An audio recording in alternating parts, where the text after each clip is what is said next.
Ahora, bueno, ahora sigue mi pregunta y mi pregunta va dirigida a Salvador Barragán. Salvador, mi pregunta es la siguiente.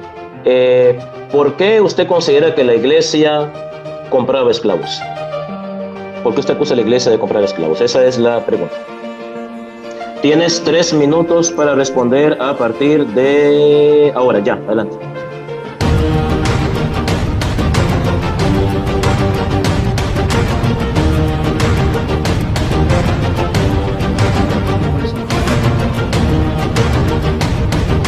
Entonces nosotros tenemos imágenes de ellos porque nos recuerda su testimonio.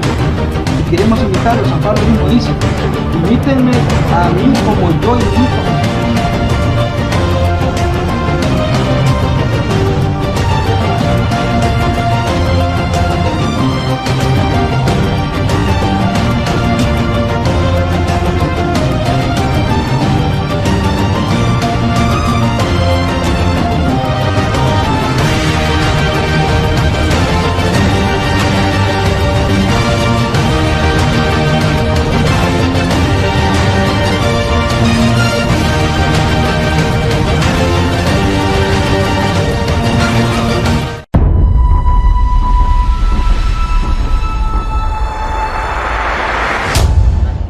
Charlie. Bueno, bendiciones mis hermanos, que la paz del Señor esté con todos ustedes.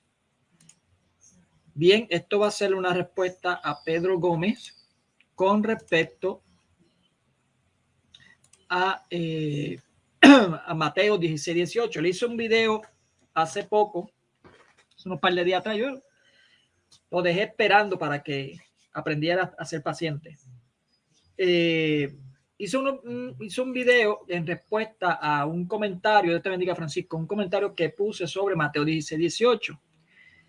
Y él, no sé, es que algunas veces pienso por qué los protestantes se tardan tanto en pensar, algunos ni piensan bien como él. Disculpen que lo diga, pero es así. Cuando yo le hablé de las llaves y hice la referencia de Isaías 22, él decía que incluso hizo dos comentarios que a mí me sorprendió.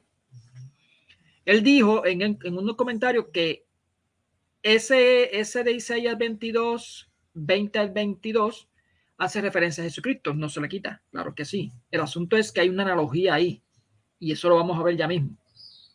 Y dos, que el reinado de David, que le corresponde a Jesucristo, que Jesucristo va a reinar solamente por un periodo, o sea, no va a estar todo el tiempo, no va a estar por los siglos. Pero yo de verdad que eso no lo entendí. Pero Pedro Gómez es así, es Pedro Gómez, es especial.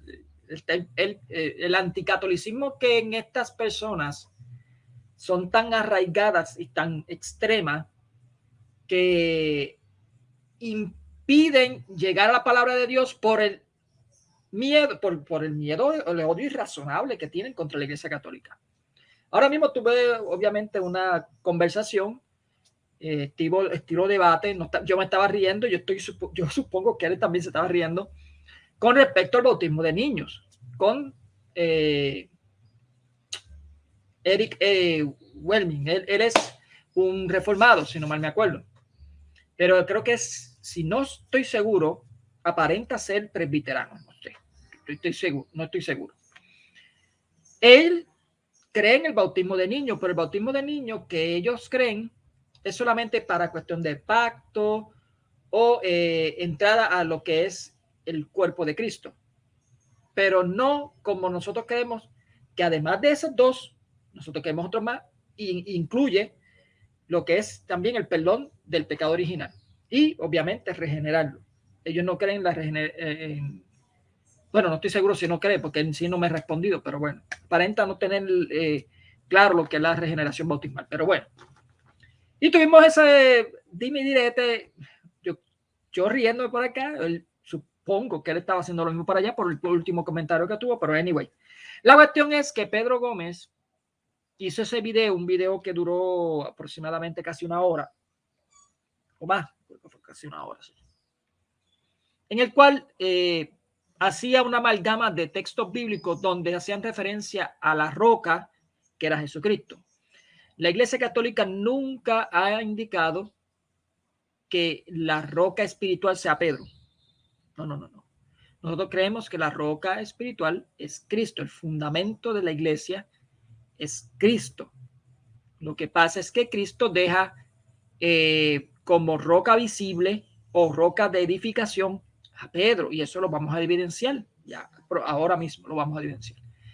Muy bien, no sé si ven por aquí, pues yo tengo una captura muy interesante y vamos a comenzar.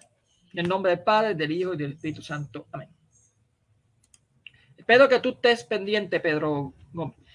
Aquí yo estoy colocando la palabra, obviamente voy a hacer algo bien pequeño, no algo tan complicado, porque esto es una catequesis, esto no es un debate, ni es algo que, pues, de teología o algo así. Y yo no soy muy bueno en gramática tampoco, así que esa es otra.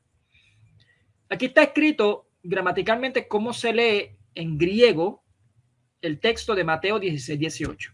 Bien, y señalo donde la palabra Petra está aquí puesto.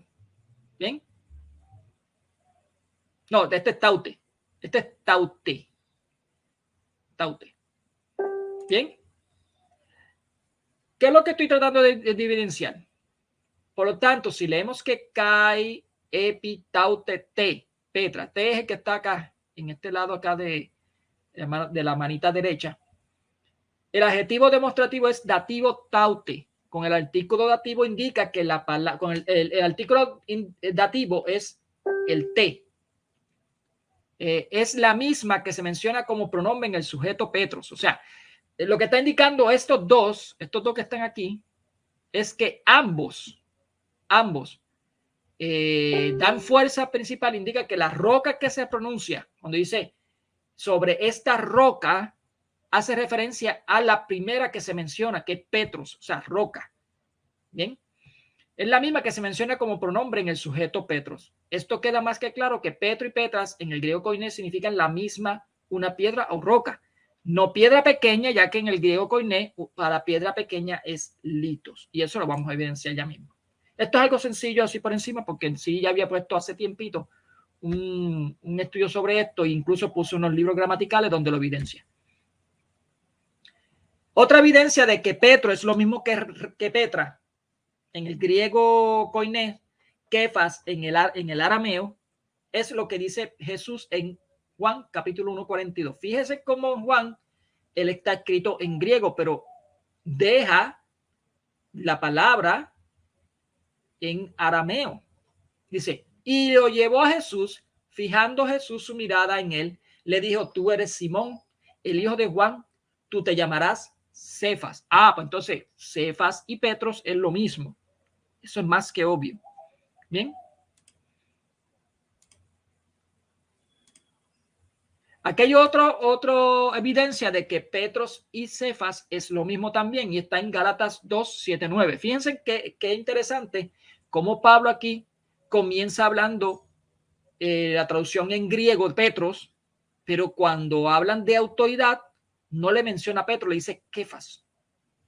Dice, ante al contrario, viendo que me había sido confiada la evangelización de los incircuncisos, al igual que Pedro, de que Pedro tenía ese ministerio, Petros, aquí está escrito como Petros, la de los circuncisos, pues el que actúa en Petros para hacer de él un apóstol de los circuncisos, actuó también en mí para hacerme apóstol de los gentiles, y reconociendo la gracia que me había sido concedida, Santiago, Cefas y Juan. Ve que habla de autoridad concedida, ¿ve? La gracia que me había sido concedida. Y fíjate cómo dice que estos tres eran considerados como columnas, o sea, fundamentos. La palabra que se utiliza ahí es fundamentos también. Nos tendieron la mano en señal de comunión a mí y a Bernabé para que nosotros fuéramos a los gentiles y ellos a los circuncisos. O sea, la iglesia, estos tres pilares, estos tres fundamentos, dieron permiso a Pablo para que fueran a predicar a los gentiles. Está más que claro que aquí está evidenciado de que Petros y Cefas es lo mismo. Es lo mismo. Incluso en el diccionario Vines, que tengo por aquí,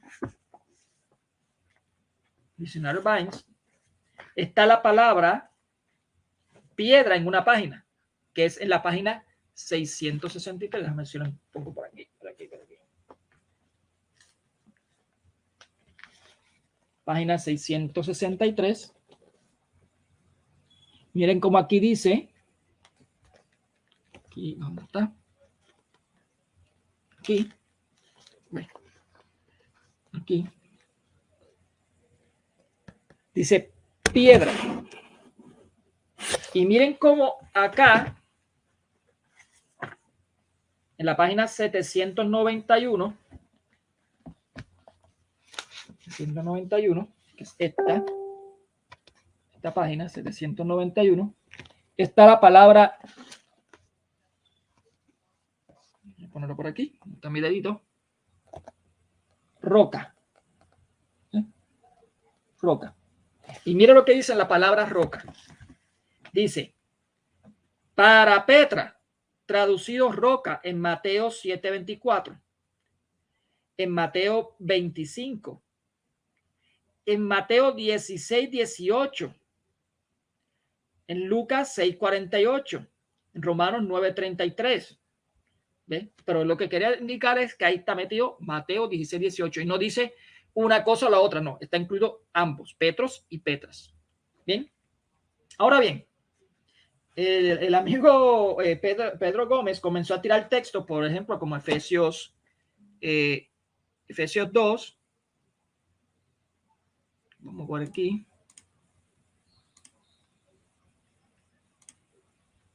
Como primera de Pedro 2:4-5, pero mira qué interesante que en primera de Pedro 2:4-5 no se usa la palabra Kefas. Es más, vamos a leerlo para que ustedes sepan. Dice, acercados a él, piedra viva. La palabra que utilizada aquí es litos. Desechada por los hombres, pero elegida preciosa ante Dios, también vosotros, cual piedras vivas, otra vez litos. Entrad en la construcción de un edificio espiritual para un sacerdocio santo, para ofrecer sacrificios espirituales aceptados a Dios por mediación de Jesucristo. Fíjense cómo aquí está hablando de un edificio espiritual. Así que el contexto que está hablando en primera de Pedro 2:4-5 es un contexto distinto a el de Mateo 16:18. Porque en Mateo 16:18 está hablando de un edificio visible. Bien, que es lo que se llama la iglesia visible. Pero aquí está hablando de un edificio espiritual. Y la palabra que utiliza es litos. En el diccionario Vines, que es la página 663 que yo indiqué, dice litos. Se utiliza literalmente las piedras del suelo, Mateo 4:3, 6:7-9, piedras sepulcrales, Mateo 27:60-66, piedras de construcción, Mateo 21:42, una piedra de molino, Lucas 17:2, Apocalipsis 18:21, las tablas de la ley, como dice en 2 Corintios 3:7, imágenes de ídolos, Hechos 17:29, los tesoros de la Babilonia comercial, Apocalipsis 18:12-16, metafóricamente de Cristo en Romanos 9:33 y en primera de Pedro 2:4, 6 y 8. De creyentes en primera de Pedro 2:5. O sea, de edificación espiritual mediante la enseñanza de las escrituras en 1 Corintios 3:12. Fíjense cómo son distintas formas que se indican. Obviamente, cuando tú estás leyendo en español no se ve la diferencia, pero para el que está leyendo en griego hay una diferencia bien clara de lo que es un litos a lo que es un kefas o lo que es un petro o una petra. Bien. Hay otro texto en Efesios 2:19-22 que esto también lo usó él, para indicarlo. Aquí está hablando de piedra angular, de Cristo es piedra angular. Eso de Mateo 18 que está hablando de Cristo. No, vamos a verificar si es lo mismo. Así pues, ya no soy extraño ni forastero, sino conciudadanos de los santos y familiares de Dios, edificados sobre el cimiento de los apóstoles. Cimiento de los apóstoles. Aquí los apóstoles son los cimientos. Fundamento. Bien. Y profetas, siendo la piedra angular. Aquí el contexto está hablando de otro tipo de contexto. Ya ustedes verán cuál es el contexto que está hablando. Mateo 16:18 está hablando del contexto de lo que es la iglesia visible completamente, donde están todos integrantes. Bien. En 1 de Pedro 2:4-5 está hablando de lo que es el edificio espiritual. Pero en Efesios 2, 19, 22, vean de cuál es el contexto que está hablando. Siendo la piedra angular, aquí la palabra que se utiliza es acrogoniaos, Cristo mismo, en quien toda edificación bien trabada se eleva hasta formar un templo santo en el Señor, en quien también vosotros con ellos estáis siendo edificados para ser morada de Dios en el Espíritu. O sea, aquí está hablando de morada, del cuerpo, de esta morada. ¿Por qué? Porque dice morada de Dios en el Espíritu. Nosotros tenemos que edificar este cuerpo para ser morada de Dios. No está hablando entonces de la iglesia completa, sino está hablando del templo, de este templo que es donde está el Espíritu Santo. Así que son tres contextos totalmente distintos que tienen que ver con la persona, pero no necesariamente es directa o indirectamente. Y esto es lo que los protestantes, algunos de ellos, no todos, se pierden totalmente. Bien, se pierden totalmente. Fíjense que aquí la palabra que utiliza es acrogoniaos, no kefas. Ahora bien, esto no lo digo yo solamente. Verán más adelante como ya hay muchos protestantes, incluso evangélicos, que lo han aceptado.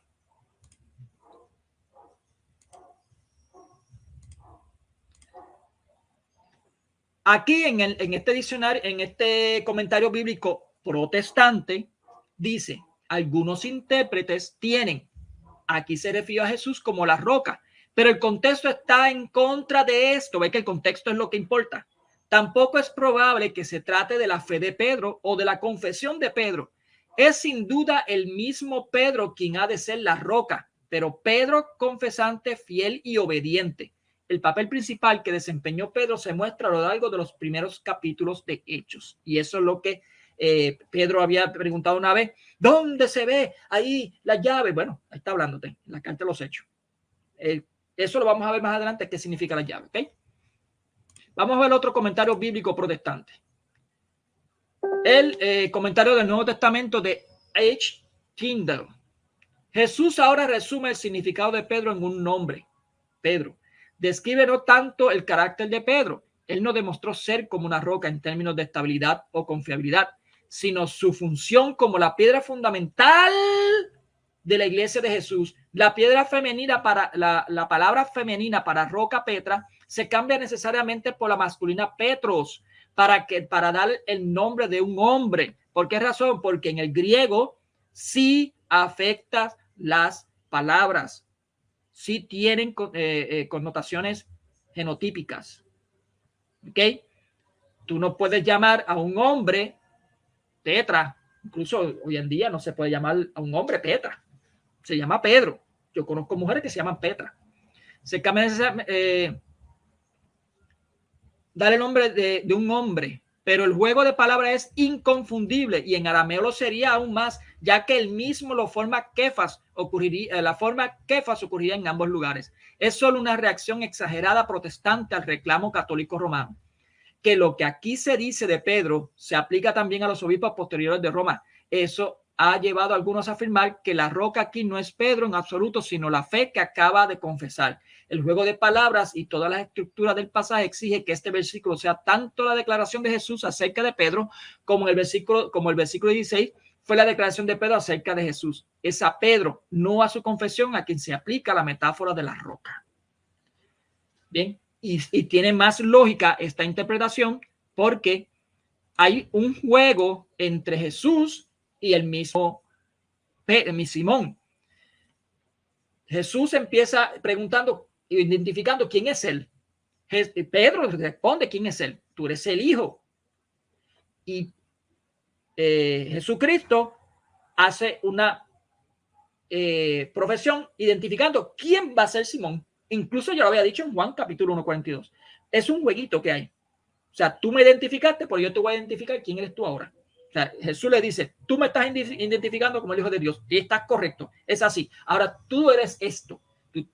Yo te voy a identificar qué tú vas a hacer en la iglesia. ¿Quién tú eres? Eso es lo que hay. Eso es lo que está diciendo todos estos textos. Bien.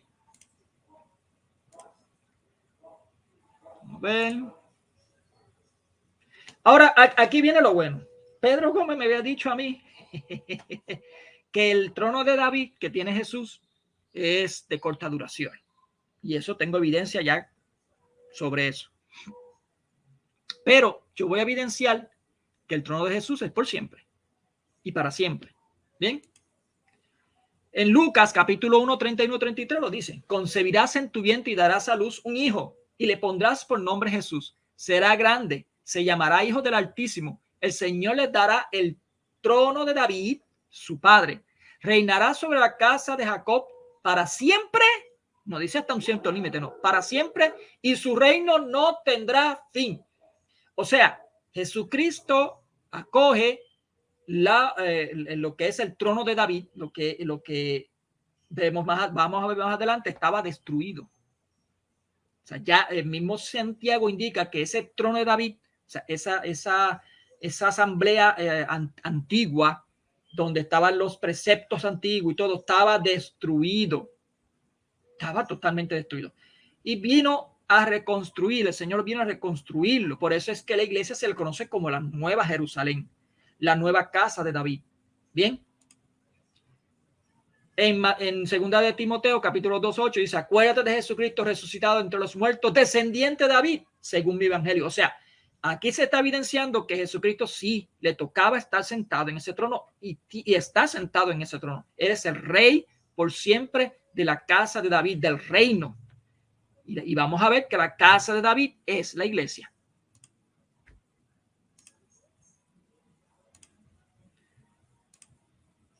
Miren qué interesante. En Hechos capítulo 15 y 16 dice: después de esto, Santiago, esto está hablando del concilio, del primer concilio que hubo en Jerusalén, el concilio de Jerusalén, donde hubo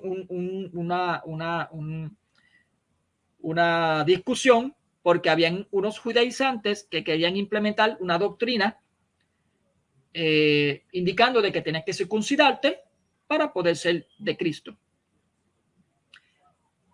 Exigía entonces que se hubiese una definición, o sea, un dogma. Había que hacer un dogma. ¿Por qué? Porque había división dentro de la iglesia en cuanto a dos pensamientos. Unos decían que sí, que había que circuncidarse, otros decían que no se había que circuncidar. El problema aquí el problema principal es que era en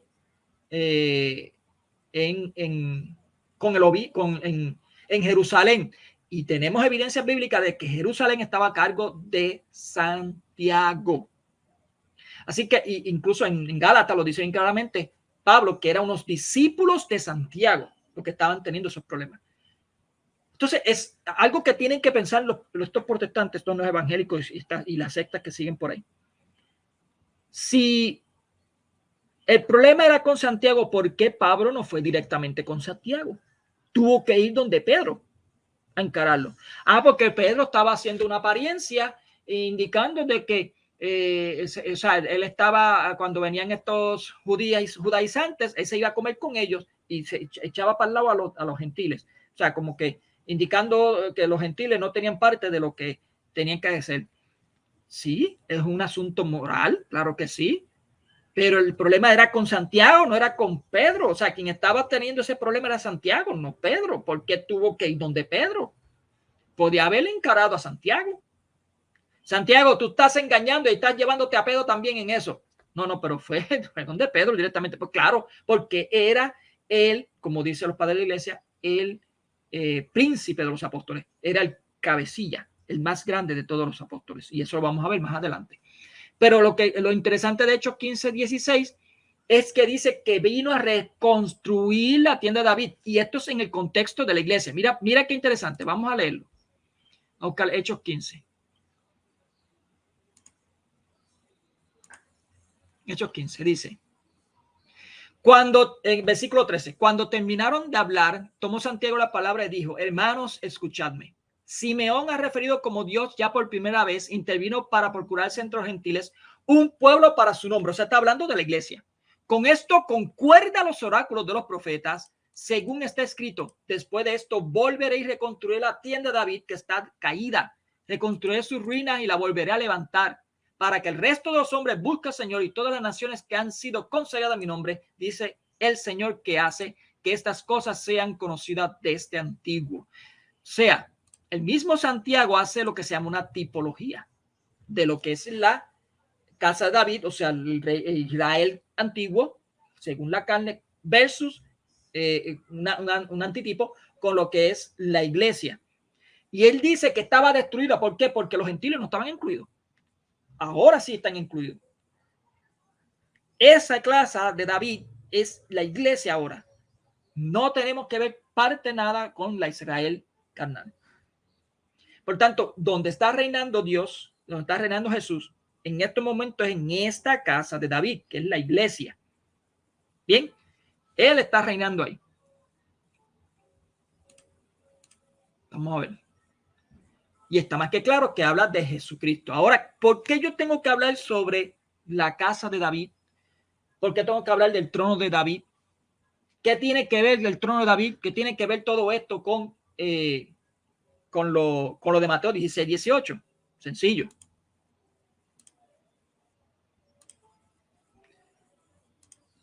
Ahora vamos a pasar al siguiente versículo, que es Mateo 16, 19. En Mateo 16, 19 dice que Jesucristo le entrega las llaves del reino. Y yo aquí hago una referencia a Isaías 22, 20 al 22. ¿Por qué? Porque si Pablo usó una tipología de Israel antigua, Israel según la carne, con la iglesia, tengo el permiso por el mismo Pablo de hacer una tipología con todo lo que tiene que ver con la iglesia en cuestión de la casa de David. Bien, y mira aquí en Isaías 22, 20 al 22, cómo eso ocurre. Dice, aquel día llamaré a mi siervo Eliaquín, hijo de Hilquías, le revestiré de tu túnica, con tu fajín le sujetaré, tu autoridad pondré en sus manos y será él un padre para los habitantes de Jerusalén y para la casa de Judá. Pondré las llaves de la casa de David sobre su hombro y abrirá y nadie cerrará, cerrará y nadie abrirá. ¿Qué sucede? Voy a explicar el contexto. Desde el versículo 21, desde el capítulo 21 de Isaías, nos dice que había un mayordomo que no se estaba comportando como el rey David quería que se comportara. Incluso maltrataba a todos los trabajadores y los otros mayordomos que estaban ahí. ¿Qué fue lo que pasó? David mismo, por medio de Dios, le quitó el puesto y se lo dio a otro que se llama Eliaquín. Eso pasó allí.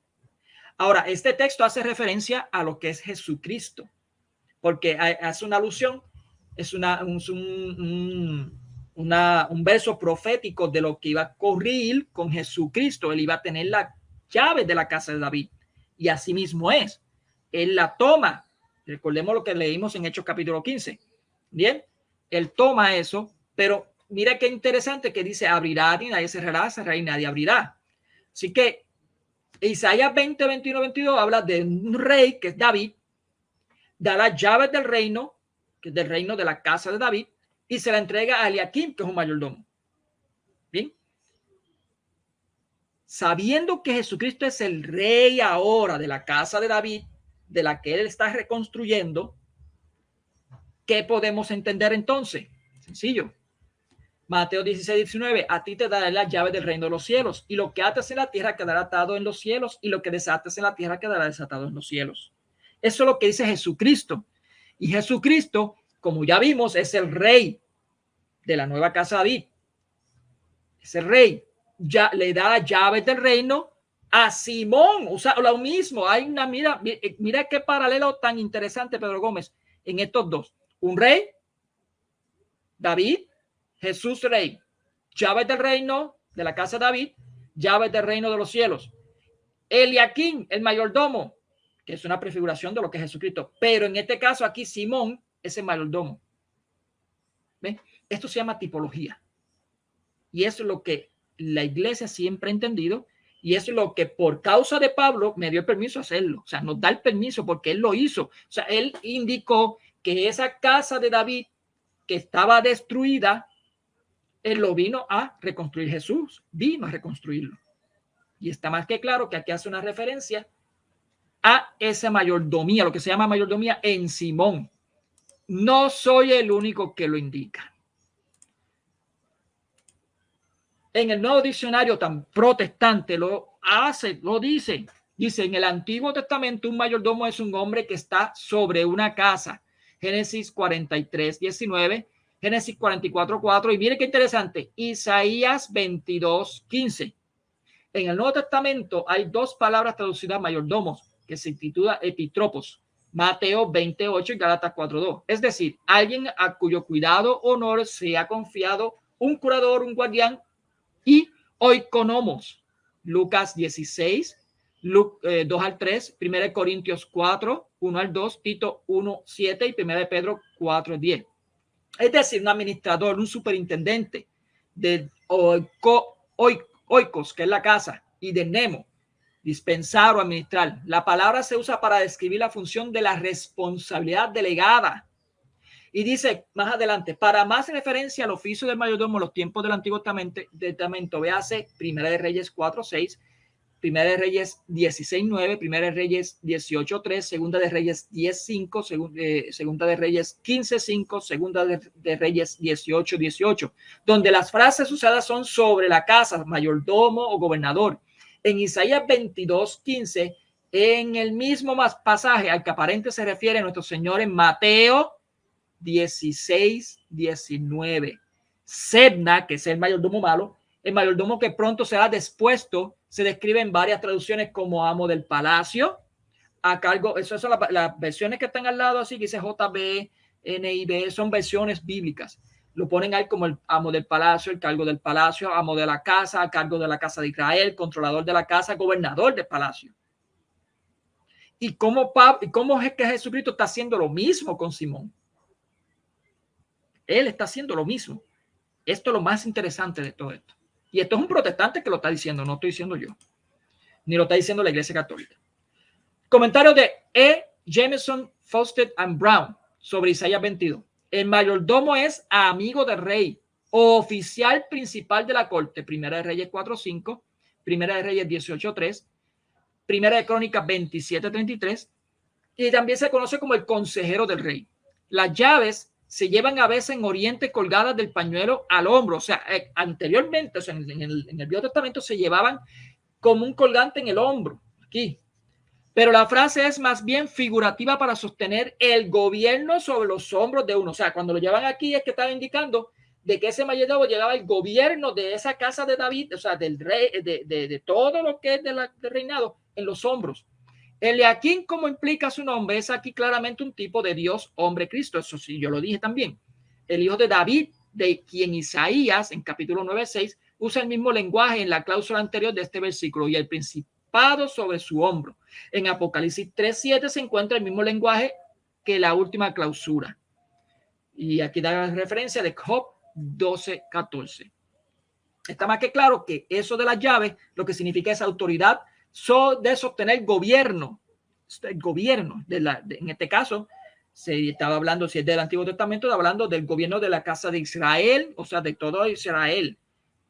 Entonces, si es del gobierno de la casa de Israel sostenido por el mayordomo, dado por el rey, ¿cómo entonces podemos entender, Pedro Gómez, que en el Nuevo Testamento Jesucristo utiliza lo mismo para Simón?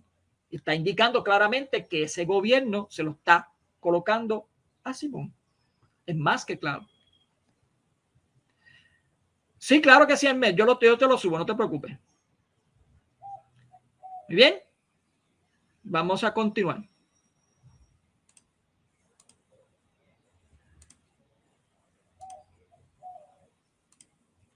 Este comentario también de H. Taylor, otro protestante más, dice: Pedro no solo debe tener un papel de liderazgo, o sea, no solamente es un líder, es lo que está diciendo este erudito protestante, sino que este papel implica un grado de autoridad abrumador. O sea, estamos hablando, señores, cuando dice abrumador es que abruma, porque es grandísimo, aunque no una autoridad que él solo tiene, y eso es verdad, nosotros lo hemos dicho. El magisterio de la Iglesia Católica no está solamente puesto en el Papa, sino en todo el magisterio de los obispos. El Papa tiene la última palabra. Eso sí.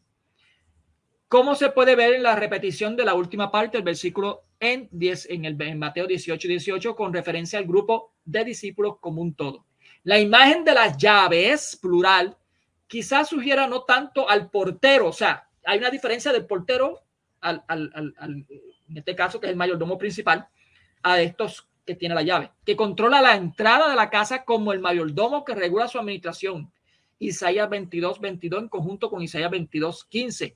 El asunto entonces no es el de la admisión a la iglesia, sino una autoridad derivada de una delegación de la soberanía de Dios. Y esto es un protestante que lo está diciendo, no somos nosotros. ¿Okay? Es una autoridad derivada de una delegación de la soberanía de Dios. ¿Qué está indicando? Que es la misma soberanía de Dios está reflejada en estos individuos, especialmente al que tiene la autoridad abrumadora que estaba indicando arriba, que es Pedro. Eso está así de claro, está hablando este señor. ¿Bien? En F. Adam Clark, creo que este es evangélico, si no mal me acuerdo. Así como la túnica y el tajali mencionados en el versículo anterior eran los estandartes del poder y la autoridad, así también la llave era la marca del oficio, ya era grado sagrado o civil. ¿Se acuerdan de lo que hablamos del oficio del obispo, del magisterio, oficio? Esta marca de oficio también se llevaba entre los griegos, o sea, también los mismos griegos lo tenían, como aquí en Isaías, sobre el hombro. En alusión a la imagen de la llave como estandarte del poder, el alcance ilimitado de ese poder se expresa con gran claridad y fuerza por la única y exclusiva autoridad para abrir y cerrar. Nuestro Salvador, por lo tanto, en una ocasión similar, hizo uso de una manera similar de expresión. Mateo 16:19. Y en Apocalipsis 3:7 se ha aplicado a sí mismo las mismas palabras del profeta. ¿Qué es lo que está indicando? ¿Cuál es el problema de Pedro y estos hermanos protestantes? Ellos creen que, yo no sé si es que creen que hay una llave literal, o sea, creen que es una llave así literal, y como yo le estoy dando una llave literal a Pedro, pues Jesús se quedó sin la llave. No, es que esa llave que tiene en cargo Pedro es de Jesús. Es de Jesús. La llave que le dio el mayordomo es de David. No es del mayordomo, es de David. Sigue siendo de David. Sigue siendo de Jesucristo esa llave. Lo que pasa es que le está poniendo el oficio de gobernar la iglesia. ¿A quién? A Pedro. Eso es lo que está indicando. Bien. Así que, Pedrito, te lo estoy explicando como se lo explico a mis niños. Si tú no lo quieres entender, es porque no quieres. O sea, porque no te da la gana de entenderlo. Así de sencillo. Porque tienes un odio irrelevante, bastante burdo y absurdo contra la Iglesia Católica, y eso te impide, a menos que también posiblemente esté lleno también de demonios, que eso es lo más posible. Muy bien, vamos a continuar. Yo creo que hasta aquí llegó. Aquí llegó, está bien. ¿Qué es lo que acabamos de ver? Está más que claro que esto no lo sacamos de la manga. Incluso yo estoy haciendo una investigación en donde los ortodoxos hasta hace unos cuantos siglos, unos cuantos años atrás, ellos reconocían esta autoridad de gobernación en Pedro. Lo que pasa es que están tan reacios de doblar su brazo a la palabra de Dios que tan poquito a poquito que lo están aceptando. Ahora por lo menos dicen que Pedro tiene una primacía de honor, pero por lo menos reconocen la primacía. Bien, el asunto es que ni los padres de la iglesia orientales ni los padres de la iglesia occidentales echaban para el lado lo que es la autoridad de Pedro. No los negaban. Incluso la autoridad de Roma que tenía por haber Pedro fundado la iglesia en Roma junto con Pablo, no se negaba. Ellos vinieron a negarlo siglos después, y es por asuntos administrativos. No tiene que ver nada con la palabra de Dios, porque ellos se han notado y se han dado cuenta últimamente de que sí estuvieron mal. Por lo menos por eso es que ahora le dicen primados de honor. Y es más que claro que las llaves significa una autoridad no de liderazgo solamente, sino de gobierno. Y cuando tú hablas de un gobierno, estás hablando de todo un pueblo. Y en ese pueblo está hablando de jurisdiccional también. Él tiene la autoridad de atar, o sea, ellos, porque estamos hablando a todos los obispos y todo. Ellos tienen la autoridad de atar y desatar. ¿Por qué? Porque es concedido por la misma soberanía de Dios, es conferido por el mismo rey heredero del trono de David, que es Jesucristo. Así que quien está en el limbo eres tú, Pedro. Estás en el limbo. Fui con luz y detalle. ¿Okay? Trata de evidenciar de que las llaves ahí en Mateo 16:18 no significa autoridad y que no se le dio a Pedro. Él me hace una pregunta. ¿En qué momento se le va a dar las llaves a Pedro? Porque dice, yo te daré las llaves del reino de los cielos. Sí. ¿Tú sabes cuándo se lo dio? Se lo dio desde ese momento. Lo que pasa es que él lo ejerció en hechos.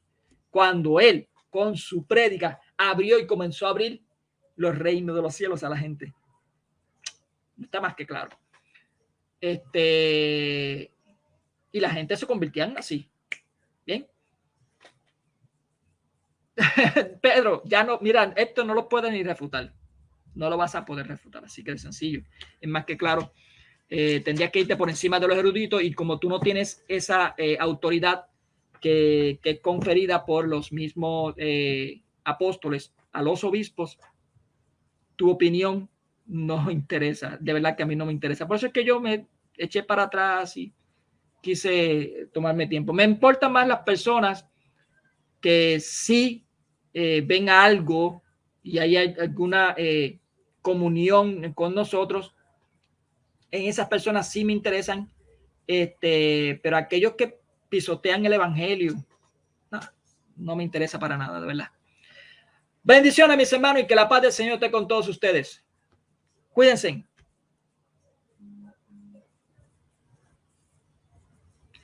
Pedro dice que te consideras poca cosa, o sea, que estás bajo maldición al confiar en otro hombre. Confiar en otro hombre.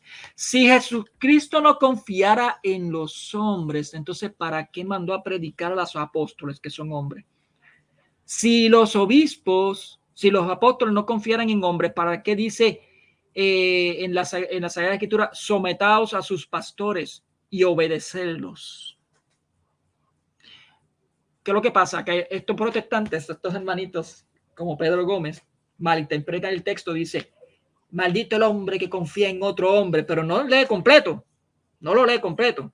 Vamos a buscar ese texto, que es que interesante. Mira qué interesante.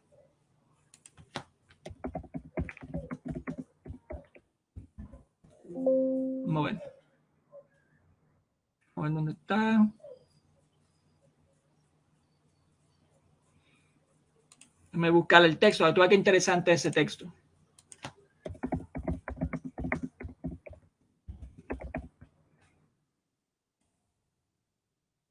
Jeremías 17.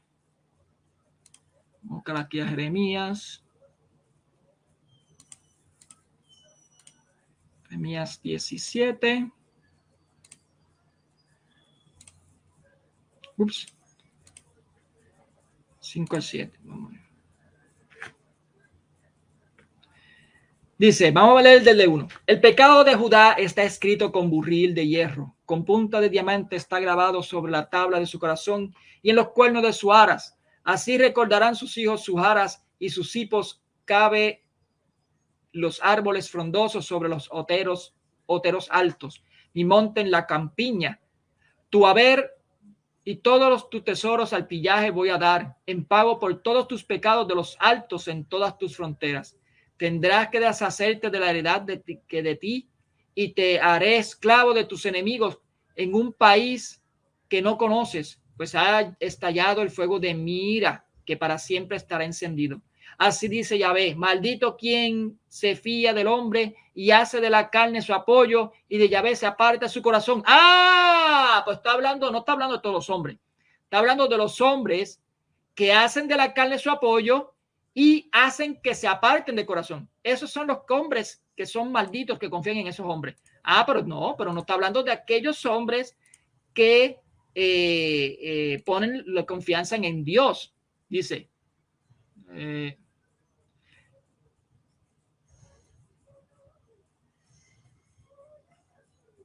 es como el tamarisco en la Arabá y no verá el bien cuando viniere. ¿Ven? El bien. Vive en los sequedales del desierto, en saladar inhabitable. Está hablando de estas personas que ponen la confianza en hombres corruptos, pecadores, pero no en apóstoles, no en obispos, que se comportan bien, o sea, que hacen bien el trabajo, que hacen las cosas. No, eso no está hablando. Así que incluso son de los que, es más, yo no tengo ni por qué confiarte en ti, porque si confío en ti, tú sí estás desviándote del evangelio. Entonces, si confío en ti, es una maldición para mí. Ahí sí tengo que, no puedo poner la confianza en ti.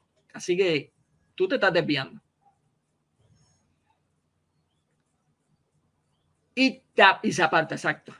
Está hablando de esos hombres que te hacen apartar de Dios. Tú te has apartado de Dios, tú has hecho unas blasfemias, pero horribles. Ya muchos te lo han dicho. Muchos te lo han dicho.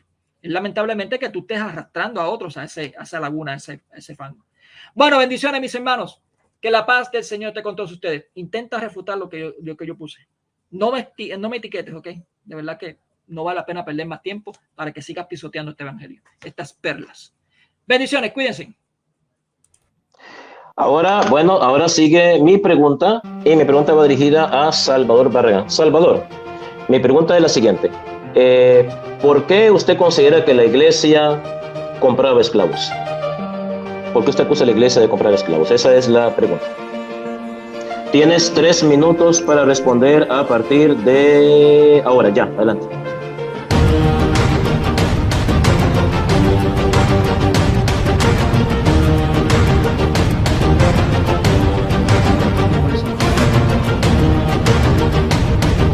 Entonces nosotros hacemos el evangelio de ellos porque nos recuerda su testimonio. Y queremos invitarlos. San Pablo mismo dice, imítenme a mí como yo imito a Jesús.